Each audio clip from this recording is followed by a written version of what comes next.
কবিতাৰ শিৰোনাম চোলা। মোৰ চোলা এটিৰ বৰ প্ৰয়োজন আছিল। সহজে নকটা, মলিয়ন নোহোৱা, পিন্ধি আৰাম লগা তেনে চোলা এটিৰ সন্ধানত চহৰখনৰ ব্যস্ত বজাৰ পালোগৈ। দেখিলোঁ লাইন লাইন কাপোৰৰ দোকানত ৰং বিৰঙৰ জকমকীয়া অসংখ্য চোলাৰে গোটেইখন ভৰি আছে।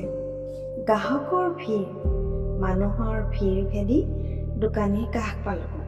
সুধিলোঁ, আপোনাৰ দোকানত আত্মীয়তাৰ চোলা পাম নেকি? ব্যস্ততাৰ মাজতে দোকানীজনে মোৰ ফালে চাই ইটিংকিৰ হাঁহি এটা মাৰি ক'লে, নাই, আপুনি সেই চোলা ক'তো নাপায়। কেঁচা সামগ্ৰী আৰু চাহিদাৰ অভাৱত উৎপাদনেই বন্ধ হৈছে। কিন্তু ডুপ্লিকেট পাব, হুবহু একেই।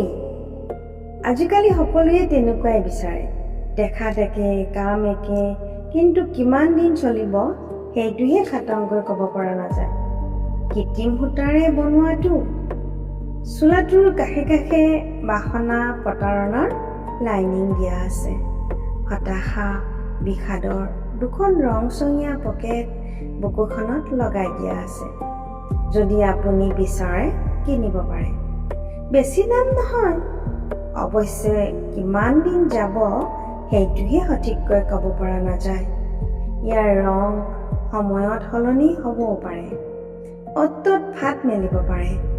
অৱশ্যে আপোনাৰ পকেট গৰম হৈ থকালৈকে সম্ভৱ চলি যাব। বহুত ধুনীয়া চোলা, লৈ যাওক দাদা, আজিকালি ফেশ্বনত আছে। মই হতাশ হৈ আন এখনত দিলোগৈ।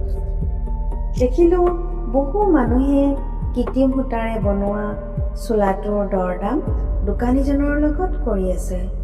মই গলিয়ে গলিয়ে আত্মীয়তাৰ চোলা বিচাৰি থাকিলোঁ, কাৰণ মোৰ যে তেনে চোলা এটিৰ বৰ প্ৰয়োজন আছিল।